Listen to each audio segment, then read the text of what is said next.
guys, எல்லாரும் எப்படி இருக்கீங்க? ரொம்பவே நல்லா இருக்கேன். ஸோ இன்னைக்கு என்ன ப்ராடக்ட் ரிவ்யூ அப்படின்னு வந்து பார்த்தீங்கன்னா, இந்த மாஸோட concealer, orange corrector, contour palette.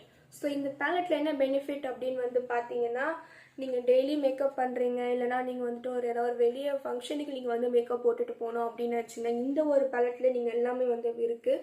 So தாராளமாக இந்த ஒன்று தூக்கிட்டு போய் நீங்கள் தாராளமாக மேக்கப் போட்டுக்கலாம். ஸோ இது என்ன கலர்ஸ் வந்து அவைலபிளாக இருக்குன்னா, எல்லா கலர்ஸுமே இல்லை, லைட்லேருந்து dark and orange corrector, contour and then நீங்கள் வந்துட்டு எல்லாமே இல்லை நீங்கள் வந்து பண்ணிக்கலாம். ஸோ ரொம்ப ஹெல்ப்ஃபுல் அண்ட் ரொம்ப யூஸ்ஃபுல்லும் கூட. நீங்கள் மேக்கப் ஆர்டிஸ்டாக இருக்கீங்க அப்படின்னா கூட இந்த ஒரு பேலட் வச்சு நீங்கள் சிம்பிள் மேக்கப் லுக் வந்து நீங்கள் க்ரியேட் பண்ணி காமிக்கலாம். அவ்வளோ நல்லா இருக்குது அண்ட் லாங் ஸ்டேயும் கூட. ஸோ இந்த மாதிரி ப்ராடக்ட்ஸ் வந்து நீங்கள் நைக்காவில் வந்து அவைலபிளாக இருக்குது. இதோட ப்ரைஸ் வந்து 365 நினைக்கிறேன். 365 தான் நைக்காவில் வந்து இந்த ப்ராடக்ட் வந்து அவைலபிளாக இருக்குது. ஸோ நீங்கள் இந்த மாதிரி ப்ராடக்ட்ஸ் வந்து நீங்கள் வாங்கி தாராளமாக யூஸ் பண்ணலாம்.